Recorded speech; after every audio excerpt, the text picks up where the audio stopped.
I'm Robert Reedy.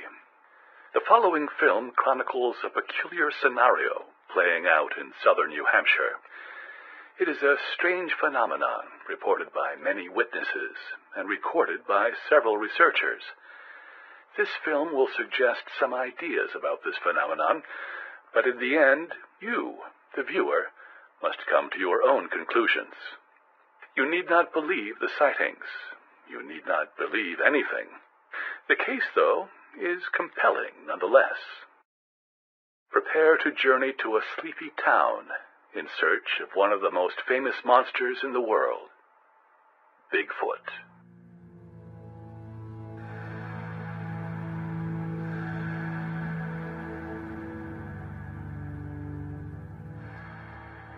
It stalks the forests of tiny towns and deep hillsides. Claimed to be upwards of 9 feet tall, it consumes the vegetation around it, but has been said to prey on animals. The creatures are covered in fine, dark hair. They are said to emit gruesome calls and possess eerily human faces. Their defining feature is their enormous tracks. These mysterious monsters go by many names. Native Americans have called them Oma, Bokwus, and Zonaqua. Most call it Bigfoot, Sasquatch, the North American ape. Bigfoot has been sighted all over the continent. Many sightings concentrate along the west coast of the United States, where Washington meets Canada. There is, too, a massive amount of sightings on the East Coast, in historical New England. It is here that a local legend has inspired an investigation. The small town of Marlborough, New Hampshire is a quiet one. It sits in the looming shadow of the mighty Mount Monadnock. Like any New England town, the landscape is covered by thick forest and dotted with colonial-era rock walls over a century old, still standing right where they were left. Along these aged walls and thick tree lines stalks a creature that some say is the legendary Sasquatch. Researchers have dubbed it the Marlborough Monkey. John Horrigan is a researcher of unexplained phenomena. He broke the story on the Marlborough Monkey sightings back in the 1990s. He knows the Marlborough reports better than most. My name's John Horrigan. I'm not a historian. I'm not a folklorist. I'm a historist or a folklorian. And in the summer of 1998, July, David Smith from this region in Keene, New Hampshire, southwestern New Hampshire, contacted me when I was running the Bay State Bigfoot Society. I used to call it the BSBS, twice the BS of your normal Bigfoot organization. But I also had something known as the Granite Bigfoot Society. And he told me a bunch of stories that he had collected. He had been investigating Bigfoot over the past year or so due to some incidents that happened to not only him but some colleagues. And when he first told me this variety of stories, I wrote them down. And then I called him back in late August of 1998 and recorded him telling the stories. Now, subsequently, it's been 23 years, and I just listened, and I released these audio tracks for the first time just a month ago, and I haven't listened to them. And there's embellishment on my part. If you were to look at alleged Bigfoot encounters, Class A are clear, multiple witnesses see some sort of humanoid or bipedal creature cross them. A Class B is if they hear strange noises, strange smells, strange red eyes in the forest, wood knocks, etc. A Class C is a second-hand or third-hand account. So these stories have to be categorized as a Class C, perhaps even a Class D. There. So when he contacted me, he gave me a variety of stories that took place in New Hampshire. Now, mind you, I'm not from New Hampshire. I don't know the area. He contacted me only because I had put up this page, mostly as a tribute to the October 1987 encounter of Walter Bowers in Salisbury, New Hampshire, and the two sightings of May 5th and May 7th, 1977 in Hollis, New Hampshire, prior to a flea market. And that's how David got a hold of me. So another wildlife researcher published a great newsletter, very scientific. I am not a researcher. I'm not a scientist. I'm not even somebody that would camp out in the woods looking for Bigfoot. I love the historical stories that emanate from the mid to late 20th century and even from the 19th century. And Craig accompanied me, David Smith, to this area in southwestern New Hampshire to go to the alleged encounter areas that he relayed to me. He told me a number of stories.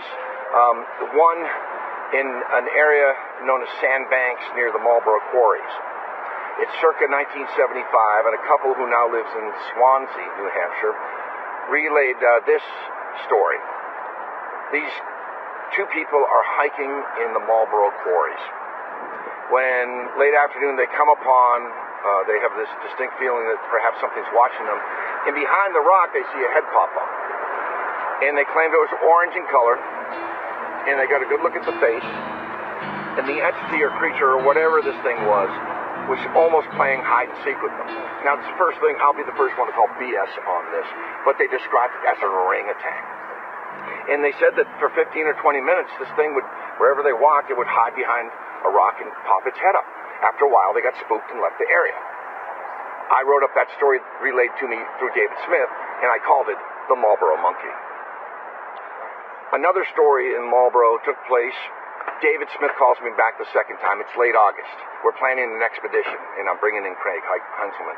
And he tells me that people that abut the Marlborough quarry, and you'll find stories of anybody that has property that abuts an area, a deep forested area, will come forward with stories of odd sounds, breaking branches and trees, maybe every once in a while odd smell, sometimes seeing a silhouette, etc. So this is just literally weeks after I'd spoken with David Smith.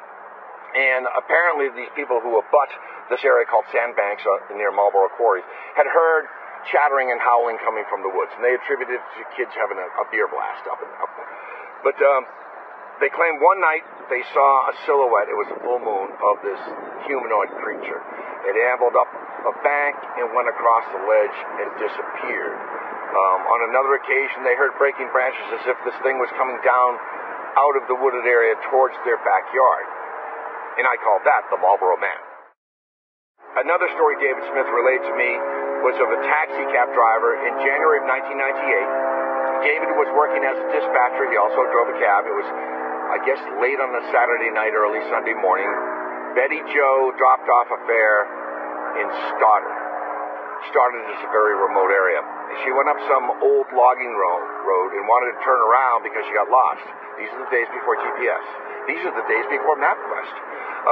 And so she turns around and she backs into what she thinks is a tree, puts on her brake lights, and she sees a brown, furry torso. Okay, and so she's scared. She says she didn't really thump it, but she bumped it. And she says whatever this entity was, and she said that it had green eyes. I don't know the color of an iris or the color of an eye with red reflecting off of it. I have to do my Roy G. Biv study to understand what. So it had green eyes, and she got a good look at it, and she said it looked like a gorilla. And she says that the thing tried to reach onto the roof rack of the taxi and rip it off. I called the story the taxi grabber. David Smith corroborated that story, and she came back, told David, told another cab driver, and she didn't think it was a bear. And the cab driver said it's probably one of those squashes. And David only understood the abominable snowman, so he said maybe it's the abominable snowman because it was snowing that night. Other stories emanate from an area known as Activity. There's Rhododendron State Park, the Benson Reserve. The towns that really have had sightings from that vicinity are Troy, Richmond, Swansea, Stoddard, even an area known as Spofford, Dublin Lake region, Spofford Lake, in the shadow of Mount Monadnock. Monadnock, as you know, is a heavily traveled mountain, I guess over 125,000 hikers per year, except for 2020. And to me, some of the stories that emanated from that region, that may be a dormant region for man-beast anthropoid encounters and events because there's so much foot traffic. Just my thoughts. Whatever these entities are, they want to be left alone. They need water, They need a food source. They probably have migration trails and seasonal trails that travel all the way east to a place called Hollis, New Hampshire. Carrick St. Laurent is a student of anthropology at Keene State College, less than 5 miles away from Marlborough. He has investigated Marlborough on several occasions. On his first trip, St. Laurent had a strange encounter with the unknown.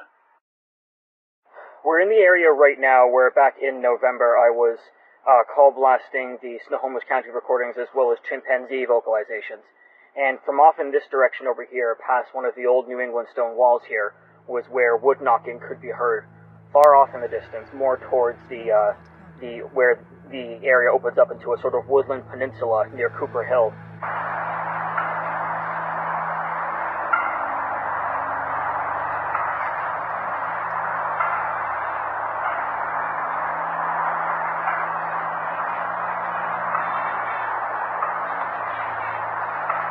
The sounds are not unlike the ones reported by many other witnesses around the world, even still within Marlborough. There are countless other reports of wood knocking in association with the Sasquatch. St. Laurent says there is another animal the knocking reminds him of. The fact that wood knocking is reported with Sasquatch behavior isn't a surprise at all if Bigfoot is in fact a species of primate, because we have many studies that prove that chimpanzees and other great apes use the hitting together of wood or wooden rocks to basically form a long-distance communication system. So that could easily be what we're looking at with the case of the Sasquatch. Could Sasquatch be a great ape, unbeknownst to modern science? Carrick St. Laurent spends another trip to Marlborough reviewing the location of the wood knocking he captured in 2020. And it was quite an interesting experience, and hopefully coming back here will stir up something.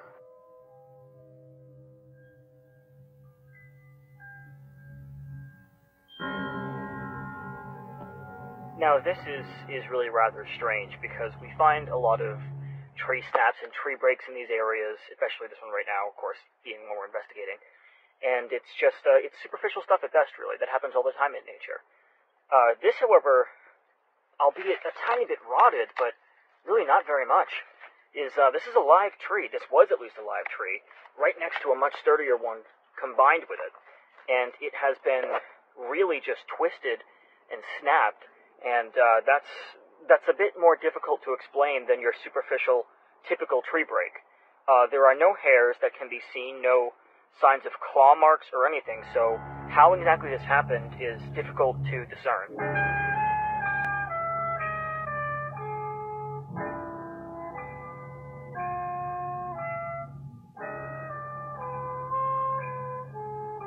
After concluding the investigation here on site where the wood knocking happened, or at least where I recorded it, it seems to be the case that whatever was making the wood knocking must have come, if it was not a person, from up towards this area where Cooper Hill opens up into the rest of the woodlands, and came probably by where we have that fenced-off building with the tower there. It's right behind a neighborhood, actually. The reason I think this is because it sounded roughly that far away. It didn't sound really distant per se, and it's one of the only avenues that I've seen up along this area where the path into the woodland is actually paved massively with animal presence.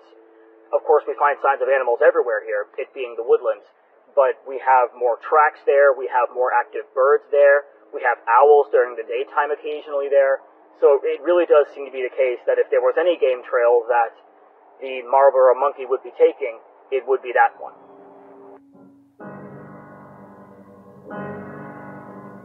The recorded knockings are not the only evidence for Sasquatch in the state of New Hampshire. This photograph, shot by a trail camera in Springfield, New Hampshire, shows what appears to be a large humanoid creature with thick black hair. This upside-down tree was found by St. Laurent and a former research partner in Greenfield, New Hampshire. It is unknown how the tree got to where it was found, as no standing trees around it had been broken. The area was dense, and so construction equipment could not have done it. The tree was roughly 15 feet tall. Still more evidence has been collected by the Bigfoot Field Researchers Organization. Founded in 1995, the organization is composed of appointed researchers who catalog reports into their Bigfoot database. Crystal Panek is the head BFRO member in New Hampshire. But unfortunately, if you go out to the BFRO website and look at our public cases, there's only maybe 16 public cases, and that's only because people are so private here. They don't want their location shared, they're very private, or they don't want their friends and family to know. So I still feel like it's really taboo, like it's a taboo subject here in the state of New Hampshire. But I think with things like, with Finding Bigfoot, when Finding Bigfoot came out, I think it became a little bit more mainstream where people were open to the idea that there might be other things out there. And it gave, hopefully that, they would come out and tell us more about their encounters or at least share. So, but again, we'll still get reports. But I have a map of the state of New Hampshire where I try to plot all sightings, either Class A, Class B, or Class C on there. So I can try to get an area, a general idea of the area where they're mostly seen, but they're all over the state. I've noticed, when I first started plotting it on the map, I would have thought that most reports would have come from like Pittsburgh and up north, but it's really where the people are. So if there's less people, you have to have people to see them. So even though there may be more up north, there's less people to see them, so I don't get the same number of reports. One of them I wasn't the lead on this particular case, but a gentleman was walking through, he owns a quarry, and as he was walking through the quarry, there's these big giant ruts. And as he was walking, it was getting dusk, he tripped over a root and fell into one of the other ruts. And as he landed, he actually landed on something. And this thing stood up, threw him back. He flew backwards. He actually hurt his leg in the process. Whatever it was, it stood up on two legs and took off running in one direction. He jumped up and ran the other direction. And by the time he got to his car, he realized he had a handful of hair. So I did keep a sample of that hair for myself for testing. And I know people are, why haven't you had it tested? Why haven't you had it tested? It's really tough to find some place around here that will test that hair sample. So I've talked to the university. They were supposed to get back with me. I personally would like to pay for this myself to have it tested. And I've had a lot of people tell me the same thing. Oh, get in touch with me and we'll have, somebody run it for you. But it's just it's honestly getting the logistics put together so everybody can get on the same page. But most places I call, I don't tell them what I'm looking for. I want to have this DNA sample tested, and they usually I just tell them, oh, something got into my coop and left this hair on the fence, and I'd like to see what it is. But a lot of times I haven't heard back from any of the DNA labs around here. I actually had an encounter. Mine was in upstate New York, in Oswego, New York, in 1978. I call it a very unusual encounter. We had come home one night. We lived in a trailer. There were 3 trailers in this particular area, and ours was the closest one to the woods. And we came home, and my mom had opened the door to go in the house, and then she rushed us back out to the car, and she ran to the neighbors and called the sheriff. The sheriff came out to the house because we didn't know what the heck was going on. The back door had been practically ripped off the hinges. So, but, they determined that nothing was stolen, so we went back in the house, and we went to sleep that night, and our bedroom was directly across from that broken door. We were young, so I don't remember how my mom latched that door, but I do remember her, she had left that hall light on, and I was on the top bunk, my sister was on the bottom bunk, and I heard my sister calling me, Crystal, Crystal. And I sat up, and there was this thing standing in our doorway, backlit by the light behind it. So it was this hairy thing in our doorway. I was so terrified I didn't want to go and, climb down the front of the bed to get down to her bed. So I squeezed myself between the wall and the bunk bed to get down to her bed. And we huddled together. And I always say this sounds weird, but it started walking in. And as soon as it started coming in, my twin and I, we don't remember anything. Just like everything's black. That next morning, so we don't remember falling asleep, nothing. It's like just everything was black. So that next morning we had gotten up and walked down the hallway, and we happened to look out the back window, and that creature was in the backyard squatting behind this old car. It made eye contact with us, stood up, turned around, and then walked into the woods. So, and then, we had told my mom about it, and she had an experience in those same woods when she was a little girl. And when I go out, if you go out to Google Maps to that location, there's still nothing back there but swamps and apple orchards and farms. There's nothing out there. Those 3 same trailers are still there. So there's nothing out there. So, it's always my dream. I say it's my bucket list item. I want to go back there. I do have some family that still live up that way, but I'd like to go back there and just explore those woods and talk to people and see if anybody else has had any experiences in those, up in that area. Because it's nothing but swamps, farmlands, and just to see if I can find anything. My daughter had an encounter here at our house here.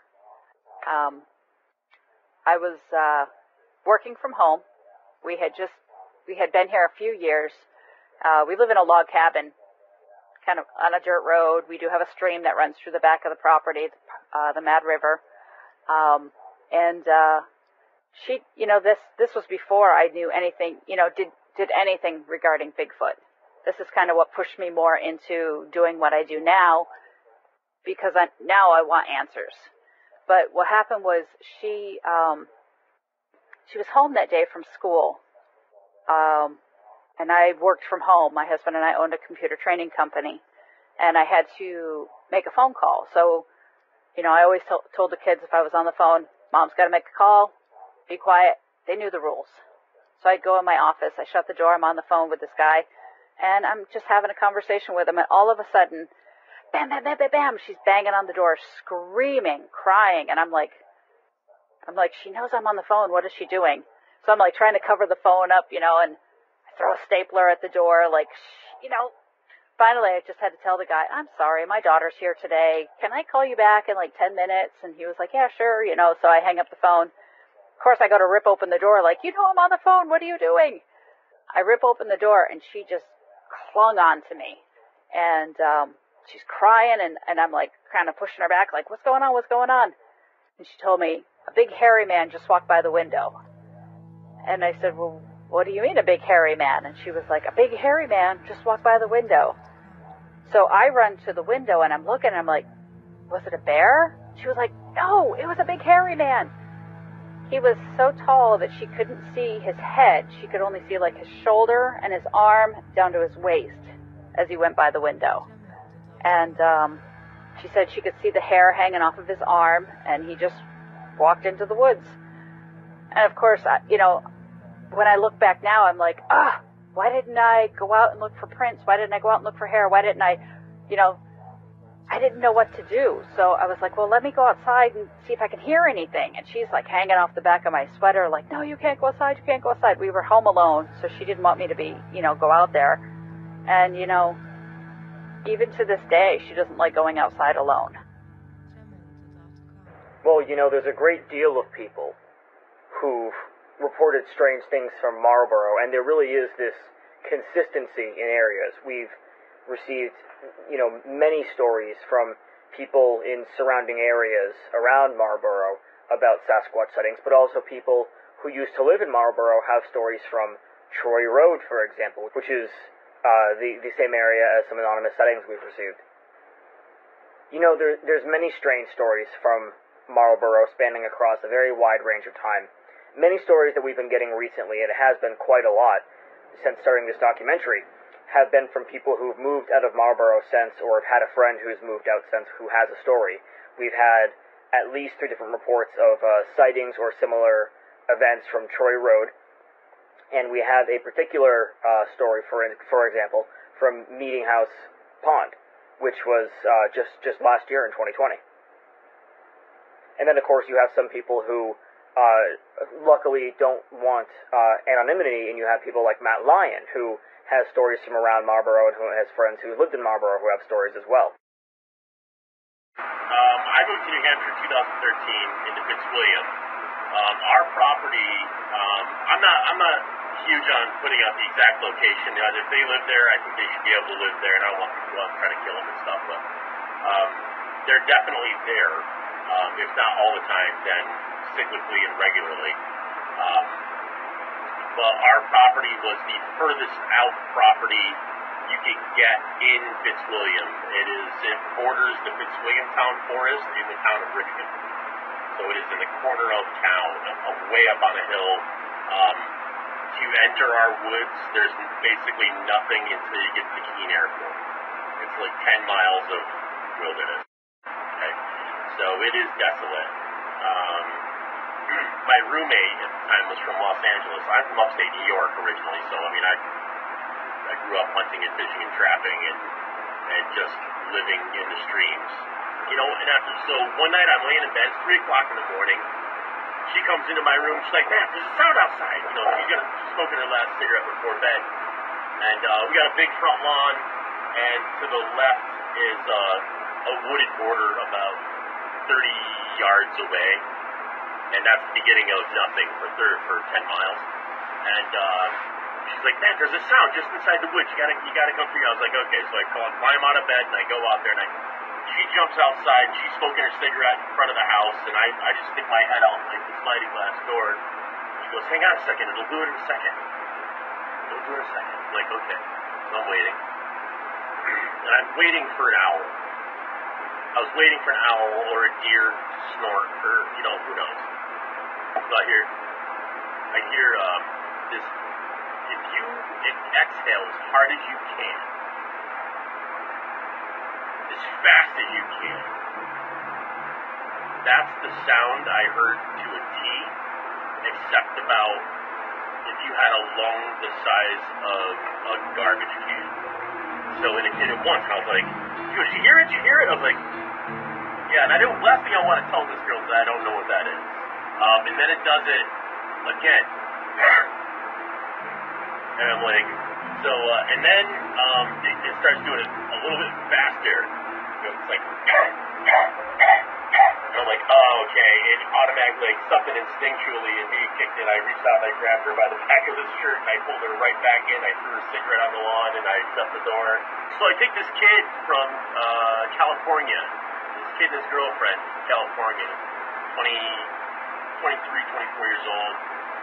And they wanted to shoot everything they weren't allowed to touch in California. And, you know, basic, you know, safety, you know, keep the business end pointed in the safe direction at all times. Always be wary of your target. Make sure you know also what's behind the target. Bullets penetrate. They keep going. So we're going to make sure that we are safe here. And I explained there's a hill right there. So generally we're safe here. Just keep the muzzle down. Do not shoot up towards the sky for any reason. And I showed him the safety. And I thumbed it off. And I pointed at the hill. And I lit it. But as soon as, like, the echo stopped, about probably 50 yards out into the woods, you hear this. It sounded like a person was blurting out. It sounded like a person was blurting out like a bad rendition of a tropical bird.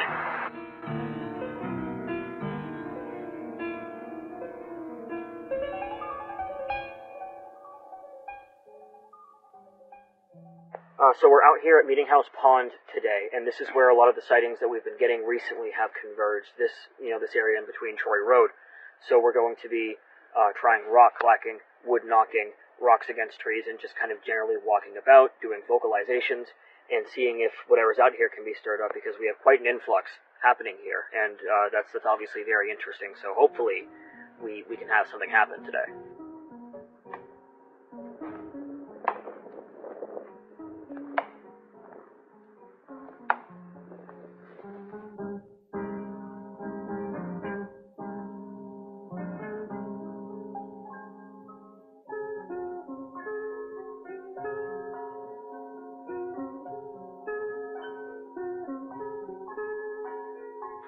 Does the Marlborough monkey exist?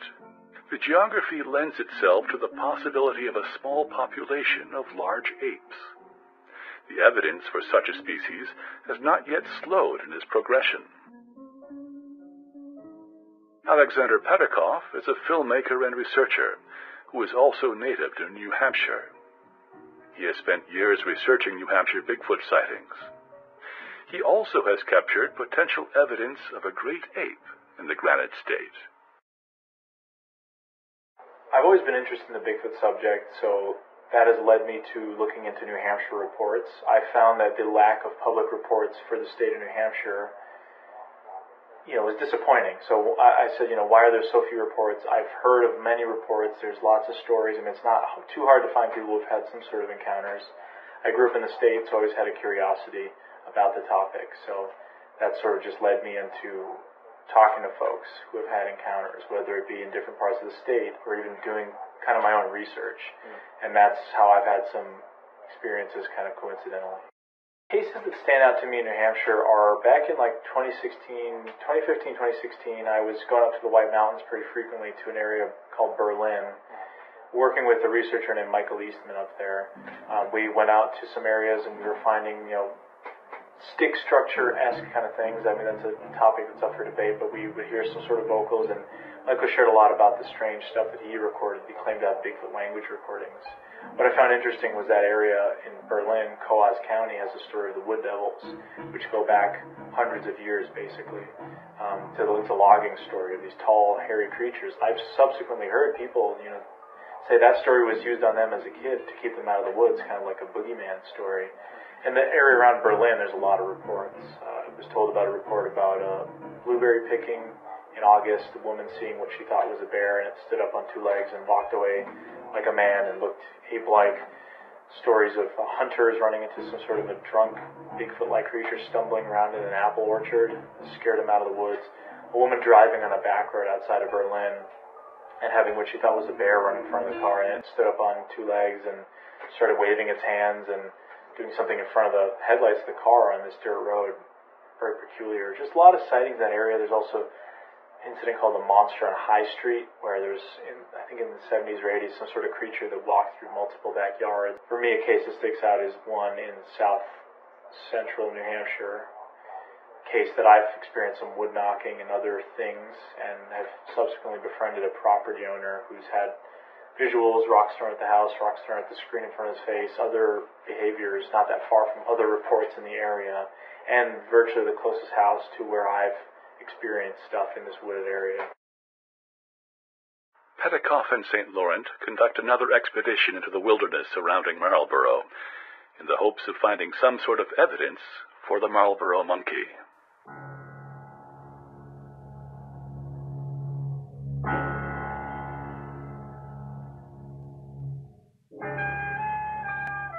Now, the reason for something like this isn't just for research purposes, but it's for investigative purposes.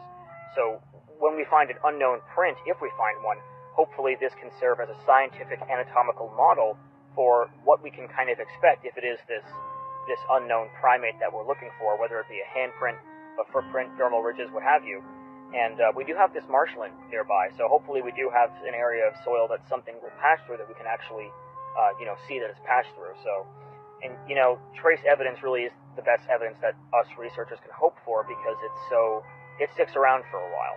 Animals don't stick around, traces do. So hopefully this is a trip where we can actually find something like that.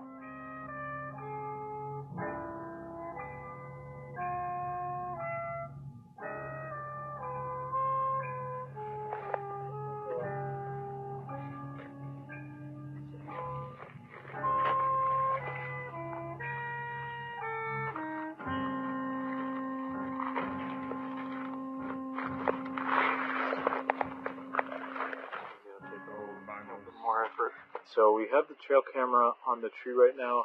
Basically, we saw a porcupine coming in here earlier. We're going to have it pointed out this way. Now I just got to go into, make sure my SD card's in there. Now just turn it on.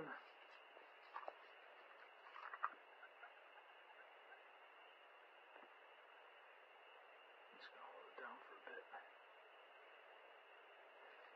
So right now we're just going to do a check on here. See how the position of the camera is, if we want to keep it there. Let's put that in there.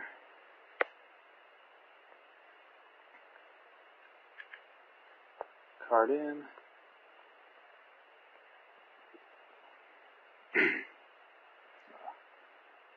Format the card.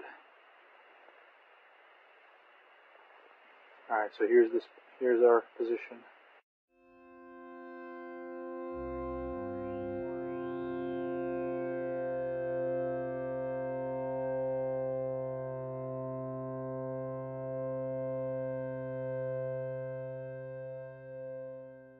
The Marlborough Monkey has eluded the trail camera, as well as the audio recorders. While no evidence was captured on this outing, what are we to make of the wood knocking reported by researchers and locals alike? Or the original sighting of a hairy orangutan-like beast watching from the trees? It seems that, for now, the truth behind the legend will remain hidden. So Gerald St. Louis, all of a sudden startled awake, something shaking his pickup truck. He looks out the window and sees this creature, what he describes as tall, hairy creature, peering back at him. And eventually the creature leaves, and more of these stories are emerging from New Hampshire every day. And I'm thinking that maybe for every one story that's told, there's 4 other untold stories.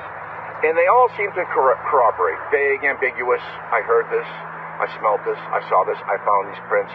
Something took pears off of my pear tree. My garden's been raided. Something got into my chicken house. And today, with a year off from COVID, we've seen wildlife, bears, moose, deer, encroach more on areas they wouldn't encroach on because it's been silent. Where did they go? You know, they're inside peering behind their curtain, right? So I believe that this summer, and the studies that I've taken, all the research that I've taken, is predominantly the sightings will be seen in July. That's what I deduce. And that's where these entities tend to come right up to the property lines, or vice versa, more hikers out in the woods, etc. And there's been disturbing elements of people holding these stories with them since their childhood, of seeing something walk by their window. Not a human. Something peering into their window that they describe as not human. Ape-like. But I lean more on the side that this thing is probably real, some sort of a flesh and blood ape, but I certainly don't discount a little more of the weirder, fringer theories. I'm not saying I subscribe to those wholeheartedly, but I think that there's definitely some credible people who are having weirder experiences, and I'm not, just because it doesn't fit my paradigm, I'm not going to close off completely myself to those ideas. You know, that may be a very small minority of reports. That's fine. I'm not going to cherry pick the data. The data's there. I think it should be there in its entirety. Doesn't matter if it fits your worldview or not. What are these things, though? I don't know what they are. Are they human? Are they mammal? They show the traits of that. We think that they have keen sense of hearing, keen sense of smell, keen sense of sight. We know they don't bathe because they leave the sulfurous odor behind them. But one thing we know what they are: they're fast. And with all the stories I see, the witnesses see something, hey, Bill, you see that? They turn around, it's gone. I mean, faster than the fastest sprinters on Earth today, and they don't make a noise. So we can't, as human beings, we need to understand that we may not be able to understand. As I told you before, if you believe, I probably don't. If you don't believe, I probably do. So whatever this entity is, the sightings seem to be picking up here in New Hampshire since I could speculate about the 2014 year. And people that have properties that have wooded areas, they're abandoned, no paths, they don't show up on all trails, these paths, that they, for years, have heard wood knock.